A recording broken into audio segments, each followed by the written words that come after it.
Jifunze kumsubiri Bwana unapokutana na ugumu katika safari ya ukuu wako.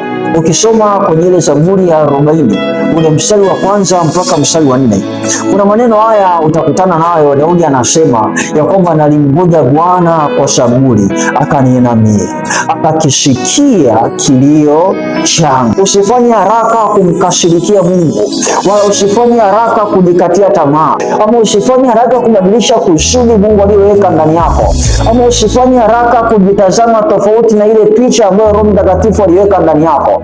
Jifunze kumsubiri Bwana. Ukiona haujaona neno jipya la Mungu juu yako, usifanye haraka kutenda, msingoje Bwana anene. Ukiona haujaona picha mpya Mungu ameachilia ndani yako, haujaona mpenyo ameachiliwa ndani yako, usifanye haraka kureact kufanya. Hakikisha unamgoja Bwana. Na ili uweze kuongeza hichi kiwango cha kumsubiri Mungu, ni lazima uhakikishe imani yako juu ya Mungu imekuwa kubwa.